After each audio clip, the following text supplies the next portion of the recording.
What should we talk about next 25 minutes? What should we play with for the next 25 minutes? Okay, so then the temptation will be, once you've tasted this, the temptation will be, okay, but now what will I do? Yes, but. Yeah. Well, it didn't last. How do I get it back?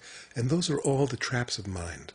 So we're either going to serve this internal dialogue, this story in our head, or we're going to serve this beauty of spaciousness and love that's revealed in the moment. And that becomes the war for your soul. Because all the impulses of the past and all the conditioning will be to leave this silent spaciousness behind and pick up the story of me and mine and what's next. And that's the great temptation. So all of us will have those temptations. And if you fall into the trap of, okay, what's next? What should I do? You'll suddenly discover you're back in suffering. You go, oh, I get it. I made a choice and I'm back in suffering. And if I stop in this moment, I'm back in silence and peace. So, very good, I've learned something. The next time that thought comes up, yes, but, oh, I know where that takes me. I don't have to even think about it. I can let that thought, which comes from emptiness, is made of emptiness, let it return to emptiness. It has nothing to do with me. Then I'm free of it. Then there'll be more subtle thoughts. There'll be thoughts that are more attractive, that will, yes, but what about sex, or what about survival, or what about my children, or more subtle thoughts will arise.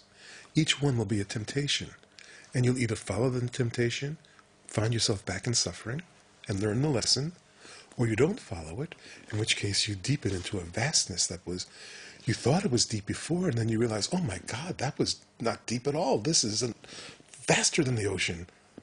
And so each time the temptation comes up, you either follow the temptation and learn the lesson and stop, or you don't touch it and something deeper opens. Either way, it's useful.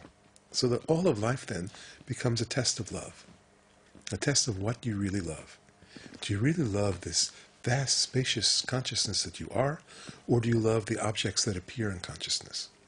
If you chase the objects that appear in consciousness, the relationships, the things, the job, the whatever, you find yourself back in suffering. So really the simplest, most direct thing to say is that it's the absence of subject and object is liberation. As long as there's a me and an it, me and silence, me and God, me and happiness, that duality itself is the suffering. So the collapsing of that duality happens in silence. And silence is always here. Yeah, it reminds me of a song by the Tremolers, Silence is Golden. Mm-hmm. It is. Even more precious than that. Yeah. Yes, our teacher calls it the most precious diamond. And so then you respect yourself enough that you never turn your back on it. You have enough self-respect. You never doubt your own magnificence. You never doubt your own purity. You never doubt your own wisdom by turning to something else. And if you do, you find the suffering of that. And so you stop and you come back to yourself. And eventually, you don't leave. And if you don't leave, then this awakening, this first taste becomes a realization, and the realization becomes grounded. And as you become grounded, you become established as yourself. And you realize there's nothing to do, there's nowhere to go, there's no particular state. All states come and go. Silence can be seen as a state. People think, oh, well, I have to drop inside and then I will be silent. And you realize that's not that. You are yourself as yourself. You are living silence. And everything appears and disappears in you. Then you can actually, then you deepen into that. It's like, it has a momentum, doesn't it? And it's almost as if we from the humanists are going to resist the momentum. Yes. And the momentum is bringing us back. Somehow we got away from truth, grounded being, true nature, whatever we call it, and something is pulling us back. And through our conditioning and fear and everything else, our doubts, we're trying to put a hold on it.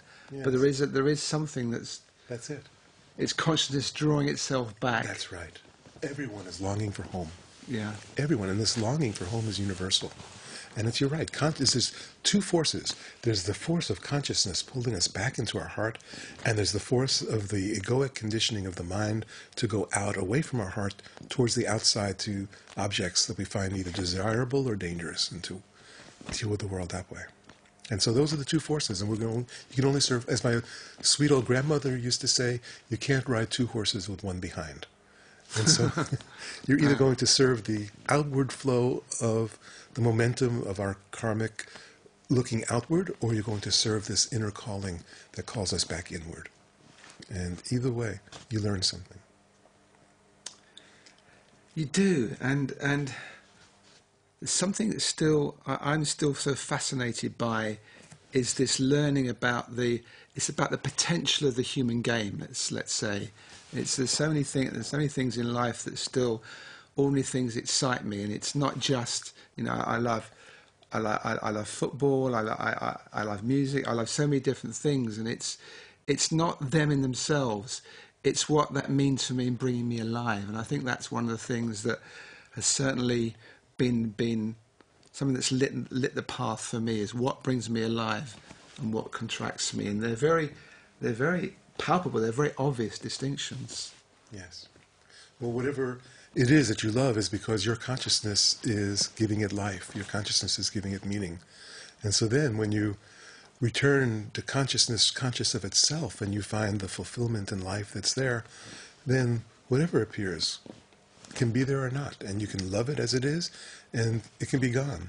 So I can say, quite honestly, I never need another sunset. I never need another sunrise. I don't need another great meal. I don't need another anything. I've got cancer right now in this body, and came very close to death. I was dying 2 years ago, and as I was on my deathbed, you could say I was finishing my last business. What do I have to clean up? I had a couple emails I had to send, and that was done. And I saw, I'm fulfilled. I don't need anything else. My life is complete. I've fulfilled my mission here on earth. And in that, I'm ready to die. And I'm ready to live and ready to die. Whatever it is that serves, I'm open for it. That's an incredible thing because many of us kind of play the game of pretending that if we were about to die, what would we be our last wishes? What would be incomplete in our lives? And you've actually faced that in a practical way, that here you are, you had so many days to live, whatever. I don't know. I know you've had cancer. I don't know all the details, but you're saying you're lying there and you feel complete on every level, pretty much. Every level. It must be so freeing. That it feels so free. It is. And it's your nature. It's all of our nature. There's nothing special or different about me. I'm a very flawed, ordinary human being, just like everyone else. Yeah. Every one of us is flawed in our own way. It doesn't matter. The flaw itself is part of the perfection. And so if it's possible for this one, it's possible for everyone. That's the message, that it's possible for all of us.